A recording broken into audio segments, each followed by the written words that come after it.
Welcome to the Business Shop Podcast, where our guests speak on meeting the challenges of entrepreneurship, as well as offer tips and advice on business, marketing, technology, and more. Whether you are a newbie or a seasoned professional, this episode is for you. I am your host, Audrey Wiggins. Let's chop it up. Hello, Chop Squad. Audrey here.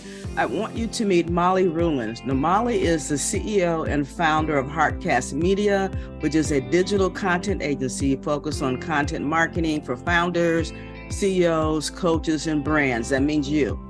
Now, Molly specializes in producing high-quality branded video content for businesses that want to generate revenue and create strategic relationships through content marketing. She's been doing this for over 2 decades. Molly is a frequent speaker about the business of podcasting, marketing, and content creation. She believes that listening is the revolution, and it is evident in the work that she produces, with multiple podcasts being in the top 10% of downloads. And Molly currently lives in Costa Rica with her 4 dogs and runs her global business remotely. Welcome to the Business Shop, Molly. Thank you so much. What an introduction. I appreciate that. I know. And we aren't done yet, because then you're going to have to finish this by telling us about your dogs, the breeds, the names, the whole gamut. I love it. You know, people are sick of me talking about my dogs, so I love that we're going there first, because I think I talk about them too much, frankly. Well, the oldest one, she's 21 years old. I brought her from the United States with me. We think she might have made a pact with the devil, because she just keeps on living. It doesn't make any sense. She's almost died 1,000,000 times, and she just keeps on going. So Lily might live forever. She's a rat terrier, so kind of like a Jack Russell. Okay. And she still runs around. It's a miracle somehow. And the other one, Jojo, she's a Costa Rican box dog. What happens is these dogs get left in boxes on the street or in bags. So she's who knows? And she's about 1 year and a month old. And then I never had a puppy before, got her. And then a few months later, 2 puppies showed up in the neighborhood, and they were sick and had parasites and the whole bit, you know, and I took them in. So now I have 3 puppies and 1 very, very old dog. So they take a lot of my time for sure. That's sweet, Mama Ruland. That's right. That's right. And they're all girls. So it's, yeah. Do you have children? You know, no. Okay. Just them. That's enough. Big respect for actual moms, because it's hard. Oh my goodness. I think that is so cool. Yeah, I love dogs. I had a basset hound once, and actually twice. And the one was the one I actually kept, you know, was a male. So I love male dogs. I don't have children either. And then the female, she had ran away, and it was found her. She came back, and she would just give me all kind of pushback. And I'm like, oh my goodness. Well, they're anyway, stubborn. yeah, oh my goodness. But today we're here not to talk about our beautiful 4-legged friends, but content creation and what you do with that, with video. And so this is very interesting, because it's a remote business, and, you know, 10, 15 years ago, we probably wouldn't have, thought of doing it that way. So let's, so if you just want to go on and there they go. Exactly. They're crazy. Sure. Yeah. So that'll be fun for the video portion of the podcast. Exactly. Absolutely. Yeah, for sure. Now, I know a lot of people, there's millions of podcasters out there, and, you know, we get into this business, or, you know, into this genre, if you will, of content, for many, many different reasons. And what have you found to be the most popular reason why people start podcasting?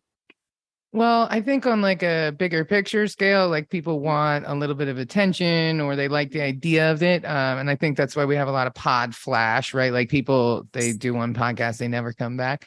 In my world, the number one motivator to start a podcast is for business development. So I teach podcasting a little bit differently than most people. I think the focus should be.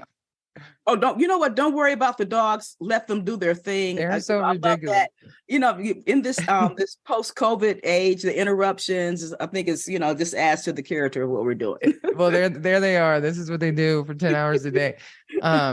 But we look at podcasting as a business development tool where you focus on the guest and not the audience. So everybody talks about podcasting and focusing on the audience and create audiograms and put on social media and do all these things and post. But the real value is in the relationship. And so what we do with our clients is sit down with them and say, like, what is the goal? And then let's identify 12 people who could move the needle in your business, 12 people who you want to do business with, and interview them. Do a limited series of 12 and be very specific and targeted about it and create that relationship, forge that relationship in the gift of reciprocity by doing an amazing introduction, asking thoughtful, intelligent, passionate questions about the thing that you both have in common. And then the follow up, the amplification of that content is the ask. It's the runway. It's the, hey, Tom, thanks for being on my podcast. I would love to get a meeting with you to talk about my ex. Hey, would you be on my board of directors? Hey, could you introduce me to so-and-so? That's the amplification. The side benefits, if you will, of leveraging your time. People talk about repurposing, but I think you're actually leveraging your time. So if you do 12 interviews of people you want to do business with, that's great. You nurture those relationships. From those 12 interviews, you've also created a ton of social media assets, video clips. That's just great for your content calendar, right? Then you've also got opportunities to tag those people on LinkedIn. So now you got a little social proof. You have an opportunity to continue that conversation. And so for us, we say, don't worry about how many downloads you get. Don't worry about asking for reviews. Focus on who you're interviewing, why, and have a strategy behind it. Make sure you're amplifying it the right way. Wow, that's powerful. I've never heard it put that way. I know people, say we get into, just like, even like myself, start podcasting is a way, to promote your business. So, when I first got into this in 2011, but you're right, though, those especially those first people that I met, first of all, most of them were in my immediate or inner business circle. And then they would refer people, but those guests, when they came on, I learned something from them. They were giving to me as much as I was giving them a platform to talk about what they do. The podcast or the show was a little different. It was about showcasing, them. But at the same time, I did gain from them. And sometimes to go back and listen to some of those, those podcasts, it actually really did. They really did support, support me, what I was doing. So I thought that was awesome that you would, that you say, to give that purpose versus, like you said, how many downloads and how many listens, give me my reviews, that's important. But at the crux of it, like you said, you're being real strategic, for yourself as well as, those guests that are coming on. So that's awesome. Yeah. So, are you getting discovery calls? Are people clicking on your website, right? Like you could get on the most popular podcast or have 1 million downloads, but if it's not leading to discovery calls, then it's not generating business. Right. We're just out there just, self-entertaining or something just to brag about. Well, right. Well, it all boils down to the relationship, right? So if you focus more on the relationship, then the benefits of being public are great and the downloads are great and the reviews are great, but they're great because you've already, secured the bag, as the kids say. You've already got the revenue generator by forming the relationship with the guest in the first place. So all the other stuff is just collateral benefits of that podcast. Yes, that's awesome. So how do we create this content, what's that strategy and how to, to get that going to make sense for us? Well, people talk a lot about the Dream 100, which is like identify 100 people you want to do business with. And it's like Bill Gates. And it's like, that's a little bit too much. Like, let's go a little bit more like it's a daydream. Right. That's, that's a little much. Right. So let's think about, if you're a coach, is there somebody who has a network of coaches, like, or, who do you do business with? And then who has access of lots of those people, right? Like if you want to do business with realtors, you can go talk to a realtor association, the head of that, or the manager of that, maybe somebody who doesn't necessarily think about the connectors, right? Who are the connectors that can either, number one, give you the business that you want? Maybe it's a direct, hit like spear fishing, exactly who you want to do business with. You have a tool, you're in a small pool of water and you're getting them, right? But sometimes you want to go for the connector. Sometimes you want to go for somebody who's like, oh my gosh, she has this listserv with 1,200 people on it, or she knows every single florist in the area. And that's who I do coaching for. Whoever can be the connector, whoever has lots of access to other people. And then the interview is what really makes a difference. For me, it's all about the intro. there's a guy named Tom Bilyeu. He has a podcast called Impact Theory, and it's kind of been scraping the barrel lately because he's been doing it for too long and he's running out of good guests. He's getting a little too extreme, if you ask me. But he's a fantastic interviewer. And what he does is he will read every book, every article, listen to every podcast, do anything that person put out the week before the show. He'll read it, watch it, learn it, listen to it. And then he'll ask questions like, in 2006, you said this, but then in 2016, you said this. So how do you feel about it now, a decade later? And people are always like, wow, right? So he does a killer, journalist. He's a journalist. He does a killer intro, right? That he writes himself and everybody always is going, oh my God, I should hire you. Every single person responds the same way. Oh my God, who was that guy? I should hire you, right? Every single person. And then he shows up. He is a fantastic interviewer. And the way people just open up, you can watch it happen. People like Ray Dalio, like people who are wildly intelligent and successful, just is, they go from like not being sure who this guy is to hearing that intro and being like, okay, you prepared for this. You're respecting and valuing my time. And this is going to be a good conversation. And the whole vibe changes, right? It's like showing up late for a date. That's a hard way to start a date. Right. Somebody's already pissed off, right? So it's the same thing with the podcast. You gotta make them want to be there and have that conversation. And at the end, they're going to go, oh my God, this is amazing. Audrey, you're amazing. But hit me up next week. Like, you know what? I'm going to introduce you to somebody, right? I know the perfect person for you. And then that gift of reciprocity, it fuels itself. You know what I mean? And then you really show up in that conversation. So don't try to get Bill Gates because you're not trying to do business with Bill Gates. It doesn't make any sense. You can't handle Bill Gates smoke. You know what I mean? Imagine if somebody referred 1,000 people to you tomorrow. When nobody can handle that. I can't handle that. I'm willing to bet you can handle it. Right. That might collapse my business, quite frankly. We really, you know what I mean? You have to be realistic. Showing up in that conversation, interviewing people that you want, creating that gift of reciprocity, doing the research, letting that person know right away. At the end of that interview, that person is going to want to do things for you. And it's not manipulation. It's just the gift of reciprocity. You spent a week. You read every one of my books. You read every article. Yeah. I'm compelled to now do something for you, right? Because I want to, right? And so that's the difference. It's a combination of journalism and being a good interview, but also it's marketing, it's sales, it's lead generation. Wow, that is powerful. I've never heard it put like that. I mean, we can stop right now. That would be. I mean, we can talk about the dogs again if you want. I'm just kidding. I know. Right. Yeah. So, wow, Molly, that was great. I'm just not being facetious. I'm like really just sitting here soaking this all in because and thanks for that too, for turning that around, because I think most of us, I'm sure I don't speak for everybody, but we get in this. Yeah, I'm going to, do the show, it's an extra arm or piece of marketing for my business.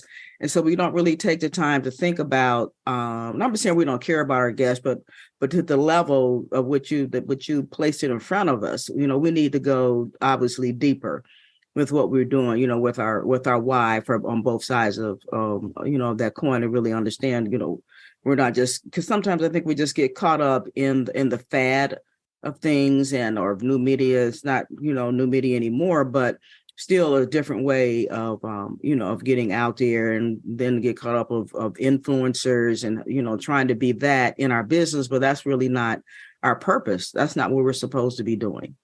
Right. Podcast. Yeah. Alex Hormozy is a great marketer, and he has a lot of like ideas on content marketing. And one of the things he said that really resonated with me, he said, content marketing is lead nurturing. It's not lead generation. Like what happens is I meet with a client or you meet with a client, right? And then afterwards, then they follow you on LinkedIn. They're seeing your posts. You're securing that foundation for, okay, this is what Molly's about. That's what she's posting about. Okay, that resonates with who I thought she was. I'm not getting new clients from LinkedIn, right? And you can go look. And now, unless you're doing cold emailing and all that, that's a different story. Mm-hmm. But that's not what it is, right? Like it's, and so this idea that your podcast is also going to be lead generation by volume is flawed, right? Because a lot of people don't even have a proper CTA, call to action on their, podcast anyway. They're not really using it as a lead generation tool. I think it's like this big trap of more and more and more. Get on TikTok, get 1 million views. That's not it. You would be better served with 12 very targeted podcasts. Exactly. That you squeeze the juice out of that thing, man. You do a blog post, social media post, a LinkedIn post, a LinkedIn newsletter, a newsletter. You better get the most out of all that and fill your content calendar that way, instead of doing 5 podcasts or 6 podcasts in a month and all this other content. It doesn't really make any sense. And it's a little unfair, because what are we, content creators or are we business owners? Right. Which one is it? And 12 targeted podcasts are going to generate more revenue than 78 half-cocked, unprepared, bad audio, Right. And so that's, so let me interrupt real quick. So when you say 12 podcasts, I mean, like you're really talking about one a month then?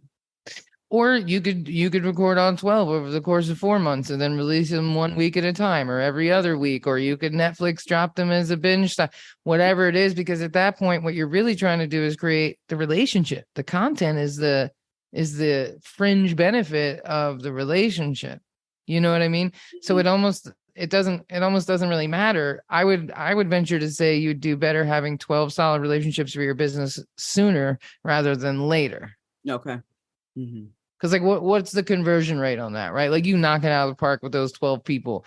What's your client deal spend? Like what does a new client mean to you, right? Well, if you knock it out of the park with 12 people, 3 people, 4 people, maybe 6.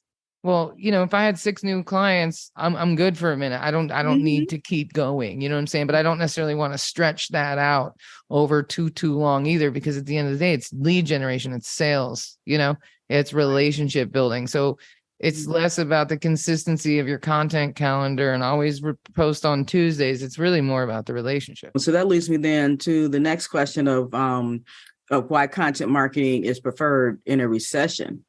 Because it's cheaper.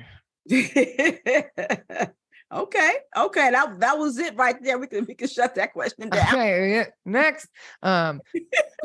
But really, it's cheap. I mean, Alex Hormozi, I'm gonna lean on him. So him and his wife Layla Hormozi, they did a whole study and they're figuring it out. They're like, we are spending $1 million a year on content marketing, and they're literally looking side by side. They're saying, when we make this content, this is how many impressions we get. When we do paid ads and we spend the same amount of money, we get this. And the paid ads are this, and the content marketing is this, right? They're like, it's undeniable how many more impressions and visibility they're getting by doing vertical videos with the, the emojis and the text and the flying dollar bills. And and if you look at their content, they're just testing everything. They're spaghetti walling that thing all the way to the finish line, right? They're just doing anything to see what works, and they're seeing results. They're seeing people go to their website. They're seeing people, and they're very specific with their CTAs, right? And so at the end of the day, dollar to dollar, you're going to get higher visibility and more impressions on content marketing. The flip side to that is, in this age of AI, you can't fake the funk with a real person. AI is not going to forge a relationship with the person you want to do business with. And that's why podcasting is great and content marketing is great, because it's more authentic. If it's a blog or a newsletter, like AI could have written that. There's no person in that. And that's where we're headed. Yeah, absolutely. You're right. Yeah, we need to be able to integrate the AI, as an additional support or something. Support's really not the right word, but to add to what we put into it first. Yeah. So maybe you want to build out this area. Maybe you don't have, what it totally needs. Okay. It's going to be almost like you're Googling for an answer in a way. Exactly. And people are going to become as wowed as we are by all these amazing images and how beautiful and crisp and clean and perfect and colorful everything is. I'm an artist and a business person. I love it. But we're all going to become very desensitized to it. And we're all going to recognize right away, that's a robot, that's AI. We're going to adapt very quickly to that. Right. Oh, yeah, like Photoshop. Yeah. When people say, oh, yeah, that's a Photoshop, photos. And that kind of went by the wayside now. We're humans. We're pretty smart. We're pretty dumb too, but we got some smart things happening. We're gonna figure that out, and so people are gonna want real people again. They're gonna want people behind the businesses that they're working with, not just perfect social media posts. Right. Not just perfect social media posts and perfect graphics and perfectly written newsletters. Like, where's the person? Forget perfect. Where's the person? Exactly. And that's the great thing about podcasting is that's never going to go away. And you have programs like Descript and stuff where you can, change the sentence and it'll make the voice, and like you can deep fake some stuff, but it's deep fake. You know what I mean? And it doesn't matter what the video looks like in the end. The magic is in the conversation we're having right now, Audrey. It's the relationship that we're building together, because you never know where that's going to lead. So within your business, we talked about just the content marketing itself, but you actually do this content creation and you do it for others. So talk to us about, hiring that team or, of working with someone outside of it, because we all start off for the most part, just doing it all, ourselves. So. For sure. I mean, I definitely recommend. So, it's when you're a solo entrepreneur and you're just getting started, you got to learn how to do a lot of stuff. I know how to use Canva. I know how to do a lot of stuff, right? I know how to edit videos. I know how to edit audio. I'm not very good at any of it because it's not what I should be doing. But when you start a business, you need to know how to do some of that stuff because you can't afford to hire anyone. Exactly. So there's a balance there. But when it comes to producing content for your business, like if it specifically is representing your business, I really think that you should outsource that and have that professionally done. There's a few reasons why. It'll actually be cheaper than trying to hire people on Fiverr and get this and make it look like that and this and following up. But then you need a simple change and it's not a simple change. If you work with somebody, they'll take care of all of that. And it's usually a one-time upfront expense to get everything you need totally done. And if you're representing your business, it needs to look good. More importantly, if I'm trying to pitch the CFO of this company and I want them to hire me, I can't have janky graphics. It can't look bad. You're right. If I'm trying to sign a $30,000 deal, I gotta look like a $30,000 deal closer. That's right. Yeah. And my content needs to match that. And so it is not the time to cut corners. Yeah. But if you look at it like, hey, I'm going to do 12 episodes and I'm going to do them all the way and make them great, then it's not nearly as daunting as like, I'm going to podcast for 6 months. Yeah. That's a little harder to afford. You know what I mean? Like, for sure. So it really just depends. We had a client last week. The podcast is called Dating Transformation. His name is Connell Barrett, and it's a dating podcast. It's one of my favorites to run the sessions because I always learn, and then I always laugh at myself. I'm like, oh, I did that. Oh God, that's so bad. But he emailed me last week and was like, I just got a client 100% from the podcast. I am super excited about guaranteed from the podcast. And that one client will probably cover, a few months of the cost. Yeah. So, and then he's also reaching other people that might turn, he's percolating that. He's tilling the garden, right? He's gotten the soil nice. He's planting seeds. He's tilling the garden. That's all further business out there. So when you look at the ROI of it, then it doesn't become as hard of an expense, especially if you have a plan. I'm going to do 12. I'm going to do 8. I'm going to do 6. Maybe you don't have 12 people. Do 6, but do them. Do the heck out of them. You know what I mean? Yeah. Wow. So when you're so are you with them? Are you creating the podcast? Say you're in I don't know, Riverside FM. Are you doing them remotely with, or are you just doing, this is the post? No, we have an engineer on the session. We actually just switched from Riverside to Iris, and I would actually like to send you a link for that. I'm a big fan. Right. Okay. I was a huge fan of Riverside for a long time, and then they lost their damn minds. I don't know what happened over there, but they decided to triple their rates in a time when banks are closing and stuff, and I went from their biggest fan to their not biggest fan. Okay. But Iris is exactly like Riverside, and it's $400 for the year, versus $500 a month or $1,400 a month. And it's has all the same features, and it's great, and it has better screen sharing and all that. So if anybody is recording a podcast, even you, I was thinking before I got on, I'm going to send you a link, because it's better, way better than Zoom. It's just higher quality audio and higher quality video, and it's cheap. Great. It's super cheap. It's very affordable. And I highly recommend it. But we always have an engineer on the session with us. So he would be, he closes his stuff so you don't see him, but he's taking notes. Oh, something good was said. This is a quotable moment, whatever. That is worth the money right there. We just said that. Right. Like adjust your camera a little bit so your head isn't all the way up or too down. You know what I mean? Like those little things, right? Just to get or like, hey, your mic's not actually plugged in, because when you log in as a producer, you can see all that. So we take care of everything. So to me, there's 3 pillars of like a branded podcast. It's strategy, production, and amplification. So I work with them on strategy. So when you onboard with us, you spend an hour with me, and we really dial in on what the podcast is going to be about, what the format is, who you're reaching, who you're going to interview, all of that. It's always these light bulb moments, just like you, and you're like, oh, like you could just see people going, I'm gonna think about who I'm interviewing next, right? Like you see the, and then the next step is the production, which I just say, just let us do it. Like you can do your oil change. You can play the violin at the at the happy hour in your office later too. Like, is there anything you don't like? It'll take you 5 times longer to do what my engineer can do in 20 minutes. It doesn't. It's not the right use of time, right? And just because I know how to do something doesn't mean I should be doing it. And that's my that I got this month. Because you know how you make money. Not editing a video. Yeah, because it takes time, and like you said in the beginning, I was doing that because I come from, it's in my genes. My father, video, the stills, he went from the reel to reel, and before he died, it was, the latest content at that time. Right. And so I'm the same way. Yeah. But that's not what my business is. No, ma'am. Like you said, so that should be better used. And to go off trail a little bit, in the last 4 years, I've read 125 books about business development. I decided to, my business partner, we started a business. She lasted 6 weeks. She was the one with the MBA and so, shit, I better figure this out. Right. So I went and read a bunch of books, and the biggest takeaway that I got is take the straightest path to the money. There's a whole bunch of stuff I learned in reading those books, but take the straightest path to the money. And you know what's not the straightest path to the money? Spending 4 hours editing a video. You know what is the straightest path to money? It's spending 4 hours networking, right? Like, is this going to move the needle? Is this going to make me money, right? So that's why production, outsource, straightest path to the money.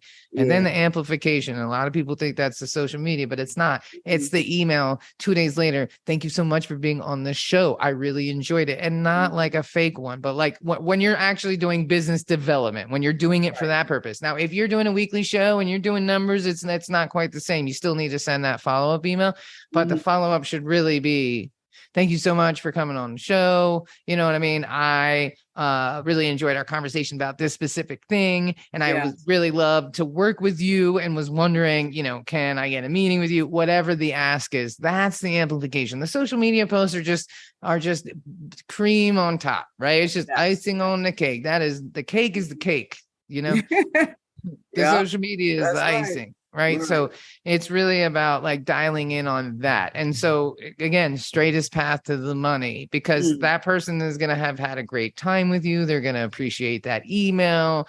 Right. And then 5 days later or whatever, you say, oh, by the way, here's a bunch of assets, and they look really good. And they look like money, you know what I mean? Or whatever. Like if you're a holistic healer, it needs to look like holistic healer stuff. If you're, depends on your business, but you want to make something that they're going to aesthetically be proud to put on their own LinkedIn. And then you take the opportunity to say, oh, I sat with Molly Ruland of Hardcast Media, and you tag until you can't tag no more, right? And you get all that social proof in it, and you just, but that's to keep the conversation going with the guest. It's not really about LinkedIn. Oh, okay. Like LinkedIn is important, don't get me wrong, but I see posts with 1,200 comments and 1 million views, and like those people aren't getting any business from it though. Yeah. They're not. Yeah. That's right. So we need to turn off that thought process and flip that around. And so we got 5 likes and 2 comments. but what was the substance of that? And, how can we build relationships out of that version? Because you can't even keep up with the 1,200, because at that point you're just going down the line, checking like, thank you. And you want to respond, but that it ends up being a machine versus a relationship. And there's like professional LinkedIn commenters out there. I'm like, do you people have a job? Like, there's some people that are just so active and all they do is comment. And it's nice to get that kind of engagement on your post, but is it moving the needle, right? Like, I have a client, Gina Malakan Long. She's a brilliant woman, speaks all over the world. She's crazy, amazing human. Okay. And she decided to get on TikTok and give it a test, right? So she 5,000 followers in a month, videos with 1.2 million views. She said, it's a waste of time. Oh my goodness. She said, not one single person went to my website or clicked the link or booked a call or nothing. All that visibility meant consumers. Nothing. Yeah, just consumers. So, don't fall for the trap. Less is more. Less really is more. And go take the straightest path to the money. And a branded podcast is an excellent tool to get that done. Wow. I usually, when I close out the podcast, usually ask her that last summation or the last piece of advice. You just gave it. I did it. Less is more. Go straight, take the straightest path to the money. So you can say it again in your own voice. I mean, well, there's a lot of, especially in women's business circles and events, there's a lot of like, you are enough. And that's cool. You are enough. You're great. You're fantastic. But let my therapist do the heavy lifting. Show me how to make money. Let's talk about making money. Let's normalize talking about how to make money. Let's normalize talking about how to make money together, how to get more business, how to be more efficient. Things like take the straightest path to the money. So, if I can be the other angel on your shoulder when somebody thinks, oh, I'm not good at this, or they're devaluing themselves or discounting them services, I want to be the other angel on the other shoulder saying, no, man, charge double, go do it. Straightest path to the money, straightest path to the money. Less really is more. And I think we need to have more of those conversations because there's a million courses, there's a million coaches, there's a million things you can do. But if you're not taking the straightest path to the money, you're not going to make any money, and you can't support your family or yourself, your community, the economy, if you're not making any money. Yeah, that was powerful. Well, Molly Ruland, thank you so much for chopping it up with us, and the advice and the information that you shared today was gold. Absolutely. How can we get in touch with you and work with you and learn more? You just send up the bat signal and I'll be there. Heartcastmedia.com. That's the best place to find me. It's heart, like your heart, and cast, like podcast, media.com. We have a beautiful website that I'm very proud of. You can see all our services there. And of course, social media, all that, if you type my name in anywhere, you can't miss me, honestly. But the website is the best place to go. Oh, great. Thank you so much. Audrey, it was really nice hanging out with you. Thank you so much for having me on the show. I really appreciate it. You're welcome, Mike. Thanks for being here. This was amazing. So I look forward to reconnecting. Yeah, me too. Thank you for listening to The Business Shop. We hope that you were able to glean valuable information from our guest and that you will download and share this podcast. Your rating and review is much appreciated. To go deeper with our guests, please visit their website and social channels. To learn more about us, please visit businessshop.info or altogether.biz, where we will help you expand your brand.